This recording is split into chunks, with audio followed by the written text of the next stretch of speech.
The laugh came before she finished the sentence.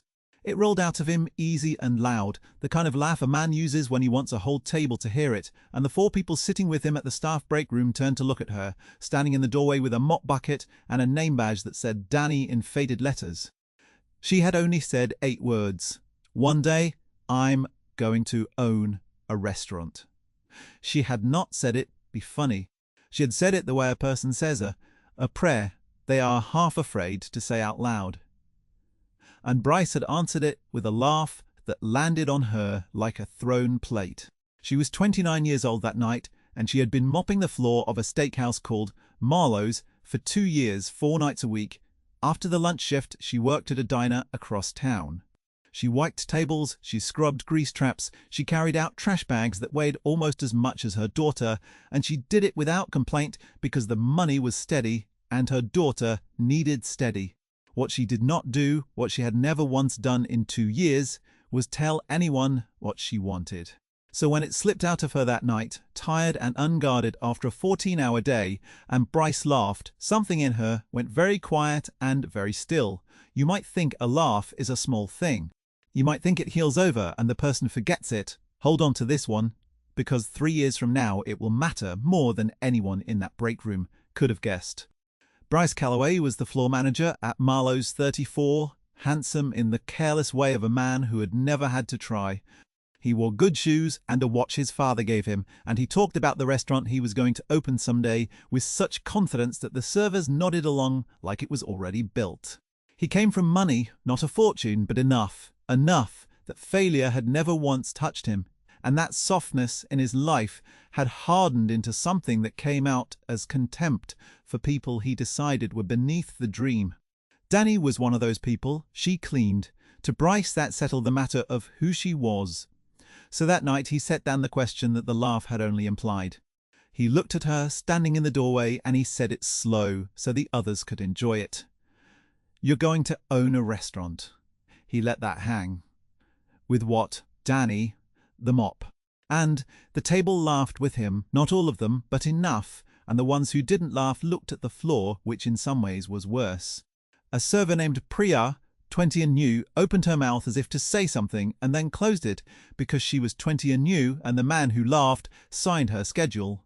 That silence cost Priya something too, and she would remember it later on a Saturday 3 years out, standing in a line that went around a block. He was not finished. He leaned back in the plastic chair the way men lean back when they believe the room is theirs. And he told her, kindly, the way the worst things are sometimes said, kindly, that she should be careful with dreams like that. They were expensive, they broke people. He had seen it. He said the word seen, as if he had stood at the edge of some great field of ruined dreamers and come back to warn her. This man who had never once missed a rent payment because his father covered the gap, and he meant it as advice which made it land harder than cruelty would have. Cruelty you can hate clean. Advice from a man who has never been poor sits in you sideways. She did not raise her voice. She did not need to. She picked up her bucket and she said, quiet and even, I just meant someday. And she went back to the dining room and she finished the floor, the whole long expanse of it, every board between every table, on her knees in the corners, where the mop couldn't reach, while the laughter she had carried out of that room kept replaying in her head like a song she couldn't shut off. She did not cry. She had a rule about where she cried, and it was not at work. She finished the floor, she rinsed the bucket, she hung them up on its hook, and she rode the last bus home with her forehead against the cold window, and only when she had checked on Lucia asleep and folded down the couch did she let one breath out that shook on the way. Her name was Daniela Reyes. Though almost no one at Marlowe's knew the Reyes part, and the only people who called her Daniela were her grandmother and the woman at the bank who read it off a form. To everyone else, she was Danny the cleaner, the one who came after close. She had a daughter named Lucia who was 7 that year, a serious child with her mother's straight back and a gap where her front teeth used to be, and Lucia was the reason for all of it. The 2 jobs, the 14-hour days, the dream said out loud by accident in a break room full of people who cleaned nothing themselves. Danny had grown up in a kitchen. Her grandmother ran a little place out of the front room of their house When Danny was small, no sign, no menu, just a stove and 4 tables and a line out the door on Sundays because the food was that good. Lupe Reyes cooked the food of a coastal town she had left at 19 and never stopped missing, and she taught it to Danny the way you teach a language, by standing her on a crate at the counter and putting a knife in her hand and not letting her down until the onions were right. By the time Danny was 12, she could run the whole front room alone. By the time she was 20, she knew. The way you know the color of your own eyes, that food was the one thing in the world she was truly good at. Knowing a thing and being allowed to do it are 2 different countries, and the border between them is money. Danny got pregnant at 22 by a man named Tomas who could make her laugh in a crowded room and could not make a single payment on time, and who left for a job 2 states away before Lucia could walk and sent nothing after the first 3 months. After that, there was no room in her life for the dream. There was only the next shift and the next bill. The diner at lunch, where she ran plates from 11 to 3 and rolled silverware in the dead hour after, and Marlowe's at night, where she came in at 10 and left at 2. Rent on a 1-bedroom where Lucia slept in the bedroom and Danny slept on a pull-out couch that she folded up every morning, so the front room would look like a home and not a place 2 people were barely hanging on inside. She kept a ledger in a spiral notebook on the kitchen counter, every number in pencil, so she could erase and move them when a bill came early or a shift got cut. Rent, power, the bus pass. Lucia's shoes, which she bought, a half size too big so they would last. The notebook was the truest record of those years, truer than any memory, and on the months the numbers did not reach across the page, she would sit at the counter after Lucia was asleep and move them around like a woman trying to make 4 chairs seat 5. She never told Lucia when a month was thin. A child should not carry arithmetic that belongs to a parent. So she carried it alone, in pencil, on a counter. After midnight and in the morning, she folded up the couch and made the front room look like a home. What Bryce never asked the night he laughed was where she had learned to talk about restaurants at all. He assumed she hadn't. He assumed the mop was the whole of her. It is a particular kind of blindness, the kind that costs nothing in the moment and everything later, and Bryce had it the way some men have brown eyes. The morning after the laugh, Danny did something she had not done in 7 years. She took the city bus past her diner stop, rode 4 more blocks to a storefront she had walked past 100 times. A narrow, empty place with brown paper in the windows and a faded sign for a dry cleaner that had closed before Lucia was born. She got off at a stop that was not hers and stood on the sidewalk in a cold that found the gaps in her coat. And she looked at it. She did not have a plan. She did not have $1 she could spare. There was frost on the inside of the glass where the brown paper had come loose in one corner, and through that corner she could see the bones of the place, a long, narrow room, a back wall where a kitchen had been, a tin ceiling someone had painted over badly. A man walked past her with a coffee and gave her the look people give a woman standing still on a sidewalk with nowhere apparent to be. She did not move. She stood there for 11 minutes in the cold, counting them without meaning to on the clock above a bank across the street, looking at the empty windows, and somewhere in those 11 minutes the laugh stopped being a wound and started being a map. She called the number on the faded for lease sign from the break room phone at the diner that afternoon. The rent the man named made her sit down on an overturned milk crate. There was no version of her budget that contained that number. She thanked him and she hung up and she went back to the lunch rush.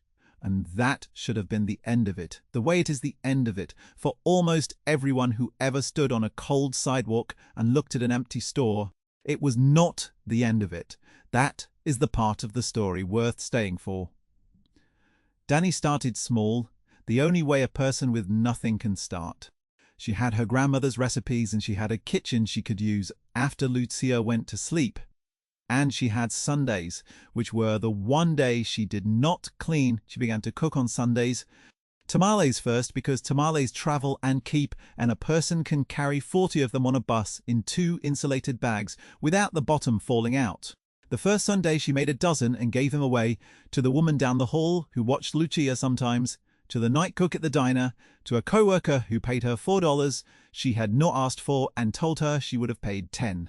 That $4 went into a coffee can on the top shelf of the closet, behind the folded winter coats, and Danny looked at it, sitting there alone, in the bottom of the can, and understood that this was either nothing or it was the beginning, and that the only difference between the two was whether she came back to the steamer the next Sunday. She came back, she made 20. She sold them all by noon. The Sunday after that she made 40, and her arms ached from spreading masa with the back of a spoon across 240 corn husks, and she sold those too. She sold them to the women at the diner, to the night staff at Marlowe's who did not know her dream and would not have laughed if they did, to her neighbours, to the man at the bank who read her grandmother's name off a form and turned out to have grown up 2 streets from where Luperez had her 4 tables. His name was Mr. Bock.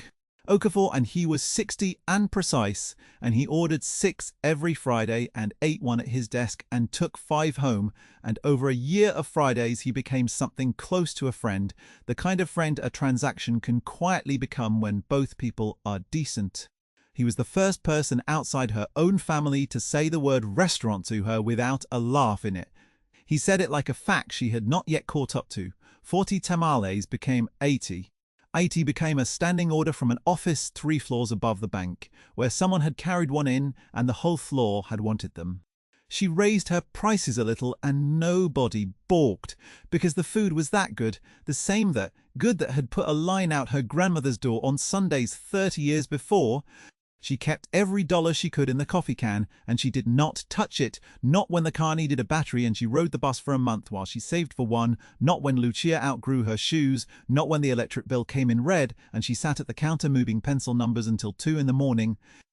She borrowed and she scraped and she went without, and the coffee can filled, slowly, the way a thing fills when every dollar in it cost a Sunday of standing over a steamer with her back aching and her daughter asleep on 2 chairs pushed together by the window. Lucia was the one who named it. One Sunday, folding corn husks at the table, because her small hands were good at it, she asked what the restaurant was going to be called. Not if. What? The certainty in a 7-year-old's question can do more for a tired woman than any amount of encouragement from an adult, because a child has not yet learned which dreams are allowed. Danny said she didn't know. Lucia thought about it the way she thought about everything, seriously, with her whole face, and she said it should be called Lupe's. After the great-grandmother she had met only twice, but whose recipes she was at that moment helping to fold into husks. Danny's eyes filled, and she had to turn to the steamer so her daughter wouldn't see. Lupe's, yes. That was the name. Here is a small thing worth sitting with for a moment, because the people watching a story like this one often carry their own version of it. Almost everyone has been laughed at for wanting something. Almost everyone has folded a dream up small and put it on a high shelf behind the winter coats. If that is you, this story is partly for you. Now let me tell you what Danny did next. She kept the 2 jobs. That is the part people skip when they tell stories like this, the part where the dream does not replace the work but stacks on top of it, where for 2 more years she cleaned the floor at Marlowe's 4 nights a week and mopped around Bryce's good shoes while he talked about the restaurant he was going to open and never did. He still laughed sometimes, smaller now, a reflex more than a cruelty, and she still said nothing because the coffee can was filling and the office order had grown to 200 tamales a week, and a woman who is building something in secret does not waste her breath defending it. The turn came on a Tuesday, the way turns often do, dressed as something ordinary. A regular from the bank order, a woman named Carol, who managed properties for half the buildings on that side of town, tried the tamales at an office party and asked who made them.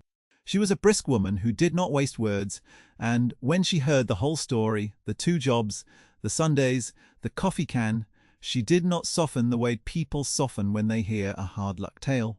She went quiet instead, in the way busy people go quiet when something has caught them off guard and they are doing math behind their eyes. Carol managed the narrow storefront with the brown paper in the windows. It had been empty for 3 years. The owner wanted it filled and was tired of waiting, and Carol, who had eaten the best tamale of her life off a paper plate in a break room, made a phone call. She found Danny 2 weeks later coming off a lunch shift, aprons still on, and she did not make a speech either. She said she had a space and a problem, the problem being that it had sat empty long enough to embarrass her, and she had a notion that the woman who made those tamales might be the solution to her problem rather than the recipient of her charity, which was an important distinction and one she stated plainly. Danny, who had braced for pity, found she did not know what to do with respect. She said she had no money. Carol said she had seen the books on plenty of restaurants opened with money and watched them close anyway, and that money was the easiest thing in the room to find and the hardest to make worth anything, and that what she could not find anywhere, what she had been looking for in that space for 3 years. Nola was someone whose food made a stranger go silent on a paper plate. Then she named a number that was still a number Danny's coffee can could not meet, and she said, before Danny could shake her head, "Let me show you what I had in mind." The deal she put together was not charity. Danny would not have taken charity. It was a graduated lease, low for the first year while the place found its feet, climbing after, with the first 3 months deferred against the build-out Danny would do herself with her own hands and her own coffee can money. Carol stood in the empty space with her and walked the bones of it, the place where the kitchen would go, the wall that would come down, the front window where the light came in gold around 4 in the afternoon. Danny stood in that gold light, and she did not cry, though she wanted to. She had cried enough over this place from the outside. She was inside it now, and inside it there was work to do. She gave Marlowe's 2 weeks. She did not make a speech. She did not tell Bryce why. She finished her last floor on a Thursday night, the whole long expanse of it, every board between every table, and she set them up in the closet for the last time, and she walked out into the cold without looking back. Bryce, locking up behind her, said, "See you Monday, Danny," the way he had said it 1,000 times. She did not correct him. She thought, for one step on the cold sidewalk, of turning around and telling him exactly where she was going and what she was building 4 blocks away. She did not. A thing you are building does not need to be announced to the man who laughed at it. It only needs to be built. He would find out she was gone the way he found out about most things, late and from someone else. The build-out took 4 months.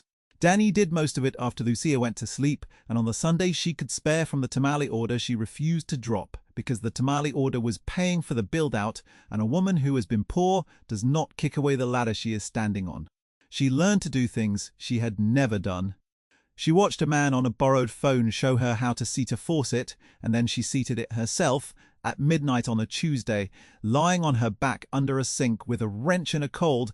She could see her breath in, and when it held she lay there a moment longer just to feel that it held. She painted the walls a deep, warm red, the color of the chiles her grandmother dried on strings, 2 coats, and then a third because the first red was too bright, and she stood in the empty room at 2 in the morning and saw it was wrong and painted over her own day's work without complaint because the color had to be right, the way the onions had to be right. She found 4 wooden tables at an estate sale, paid almost nothing for them because they were scarred and nobody else wanted them, and sanded them down on the sidewalk out front. On 3 consecutive Sundays the sanding tore her hands. She wrapped them in the same cloth tape she used to wrap her wrists at Marlowe's, and she kept sanding. And a man who ran the shoe repair shop next door came out the second Sunday and watched her a while, and then went back inside and came out with a better sander and a pair of work gloves, and set them down beside her without a word. And that was how she met Sal, who would later eat at the counter every Thursday for the rest of his life. She hung one photograph by the register, an old one, creased white at the folds of Lou Pereira, standing in the doorway of a front room, 30 years gone, with a dish towel over her shoulder and a line of people waiting behind her out of frame. She hung it crooked the first time and stood back and saw it was crooked and fixed it, because that picture, above all things, had to be right. Loopy's opened on a Saturday in October with no advertising but a hand-lettered sign in the window and the smell of the food drifting out the propped-open door, which turned out to be the only advertising it needed. The night before, Danny had not slept. She had stood in the dark dining room at 3 in the morning, the 4 sanded tables set with the cheap clean dishes she could afford, the red walls, the right red at last, the photograph straight by the register, and she had been certain no one would come. That was the fear that found her in the dark, not failure of the food. She trusted the food, but that the whole neighborhood would simply walk past, the way the world walks past most small, brave things.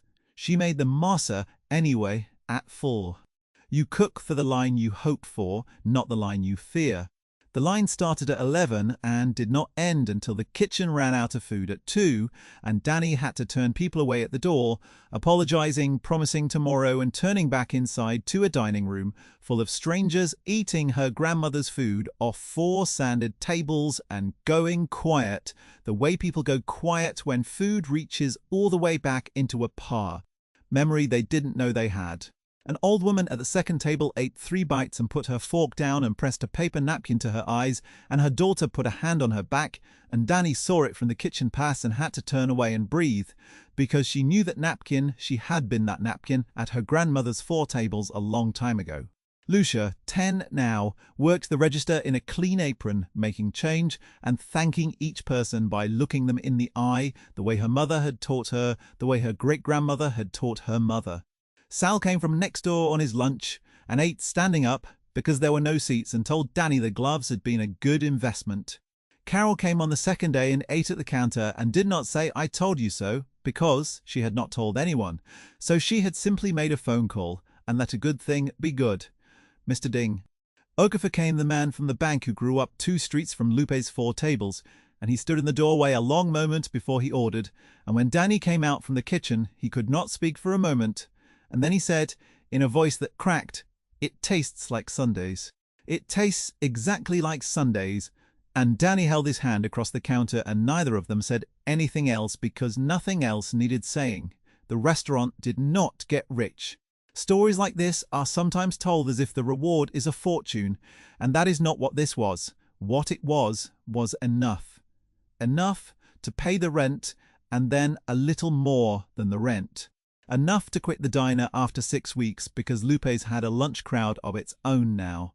Enough, by the spring, to take the coffee can down from the closet shelf one last time and find it empty, and to put it on a windowsill in the restaurant where the 4 o'clock light hit it gold, not because it held anything anymore, but because of everything it had held.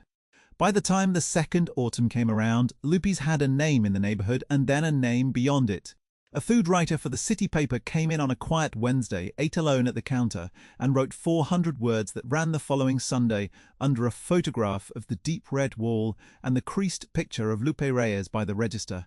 The piece did not reach for the big words critics reach for. It said the tamales tasted like someone's grandmother had stood over them, which was the truest thing anyone had written about the place. And after it ran the line, on Saturdays went around the block. Danny hired help.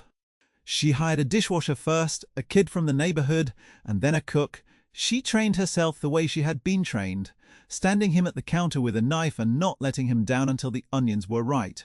She raised wages before she raised prices. She fed the dishwasher a full meal at the start of every shift because she remembered being hungry behind the counter at a place that did not. The people who worked at Lupe's did not get laughed at when they said what they wanted. That was a rule she never wrote down and never had to. 3 years to the month after a man laughed at her in a break room. Danny took a reservation for a Friday night that would not have meant anything to anyone but her. She almost did not see the name. The reservations came in through a tablet by the register now, and Lucia, 13 and tall, usually read them off in the afternoon. Danny happened to be wiping down the counter when the new one came in, and she glanced at it the way you glance at anything, and her hand stopped on the rag. Party of 4. 8 o'clock. The name on the booking was Calloway. It might have been any Calloway. It was not an uncommon name. The phone number, though, had a note attached, the way busy people leave notes, and the note said, "Celebrating new restaurant venture." And Danny stood very still behind the counter the way she had stood very still in a break room doorway 3 years before, and she knew. Bryce, who had laughed at the mop, was opening a restaurant at last, 3 years late, and on his father's money, and he was bringing his investors to Lupe's to show them the kind of place he wanted his to be. He had found it the way people find places now, a list of the best tables in the city, a name that kept coming up, and he had booked it without ever once wondering who stood in its kitchen. He had no idea who owned it. The name on the sign meant nothing to him. In 2 years of stepping around her mop, he had never once asked Danny her grandmother's name, and so the one word that would have warned him, Reyes, was a door he had walked past 1,000 times without seeing. You may want right now for Danny to do something. To refuse the reservation, to wait by the door and watch his face fall, to even the ledger that a laugh had opened 3 years before. Sit with what she actually did, because it is the whole point of who she had become. She took the reservation. She gave them the best table, the one by the front window where the 4 o'clock light came in gold, and by 8 had softened into the warm, low glow of the candles she lit on every table at dusk. She told the kitchen to run that table the way they ran. Every table, no better and no worse, because the food was the food, and it did not change its mind about a person based on who they were. And then she did one thing more, one small thing, and you will see in a moment why. It was the only answer the story allowed. Bryce arrived at 8 with 3 people in good suits and the loud, easy confidence of a man who has never once doubted that a room will arrange itself around him. He did not recognize the woman who seated them because he had never really looked at her, not in 2 years of stepping around her mop. He talked through the appetizers about his concept, his vision, the restaurant he was finally building, and his guests nodded along the way. The servers at Marlowe's used to nod, and the whole time the food kept arriving, dish after dish, each one better than the last, until one of the investors set down his fork and said, quietly, "This is the best meal I have had in this city." It was then that Danny came to the table. When she came the way she came to every table, calm, unhurried, hands folded in front of her apron, and she asked if everything was to their liking. And Bryce, expansive, half turned to her without really seeing her, and said it was excellent, his compliments to whoever ran the kitchen. And Danny said evenly, "Thank you, I do. I'm the owner. My name is Daniela Reyes." And she watched the words travel across his face, the slow dawning, the place where the name almost meant nothing and then meant everything, the moment he finally looked at her and saw, 3 years late, the woman with the mop bucket in the breakroom doorway. She saw him reach back through 3 years to a thing he had said and forgotten, the way you forget a stone you have thrown, and find it, and understand that she had not forgotten it at all, that she had carried it 4 blocks and 3 years and built a doorway out of it, and that he was sitting inside that doorway now eating the best meal of his investors' lives. He did not have anything to say. For the first time in the years she had known him, Bryce Calloway had nothing to say at all. The loud, easy confidence was simply gone, the way a sound stops, and what was left on his face was not quite shame and not quite fear, but the particular sickness of a man watching his own laugh come back to him across 3 years, and land where he was sitting. Danny did not gloat. She had decided weeks of her life ago, on her knees, in the corners where the mop couldn't reach, that if this day ever came, she would not become the thing that had laughed at her. So she did not say, "Do you remember?" She did not say, "With what, Bryce the mop?" She simply set down, beside his plate, the one small thing she had prepared when she saw the name on the tablet. It was a reservation card.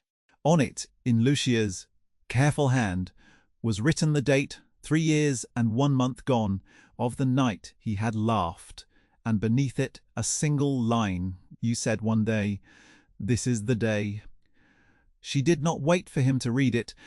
She thanked them again for coming. She told them the meal was on the house, not as an apology and not as a victory, but because that was what Lupe Reyes did when someone sat at her 4 tables and tasted sundaes. She fed them and asked nothing. And Danny had learned at 12 that you do not let a guest pay on the night that matters most. The investor who had set down his fork tried to insist, reaching for his wallet, and she put a hand up, gentle and final, the way her grandmother used to, and that was the end of it. Then she went back to her kitchen where her daughter was plating dessert under the warm low light, and she did not look back at the table, and she did not need to. Bryce read the card. His guests did not understand it, and he did not explain.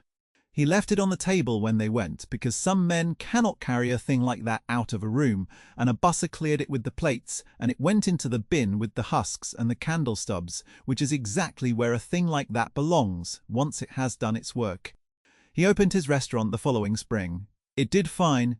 It did not taste like Sundays, because no amount of his father's money could buy the crate Danny had stood on at 12. And that is not a cruelty, it is just the truth about where good food comes from. The story could end there, on the table cleared and the cod in the bin, and it would be a fair ending. The people who watch a story like this one have earned the warm part, though the part after the reckoning, so stay through. One more turn of the light, Loopy's is still there. It has 11 tables now, instead of 4. And a second cook, Danny trained, and a line on Saturdays that the neighbourhood is proud of, the way a neighbourhood is proud of a thing that came up out of its own ground.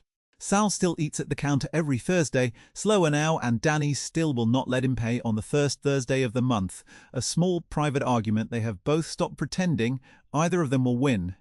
Mr. Brake, Okafor, retired from the bank and comes in on Fridays out of habit, older than the restaurant itself, and orders 6 and eats 1 at the counter and takes 5 home, and the staff know to have his ready.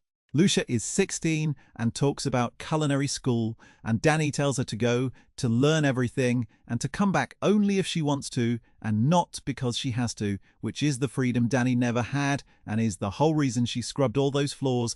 The coffee can still sit empty on the windowsill where the 4 o'clock light hits it gold. New servers ask about it sometimes, and Lucia tells them, and the telling has become a kind of inheritance, the story of the can passed down with the recipes. The photograph of Lupe Reyes still hangs by the register, creased white at the folds, the old woman in the doorway, with the dish towel over her shoulder, and the line of people waiting out of frame. Every night at close, after the last guest, after the tables are wiped and the candles are out, Danny stands in front of it for a moment the way some people pray. She does not say anything. She does not need to.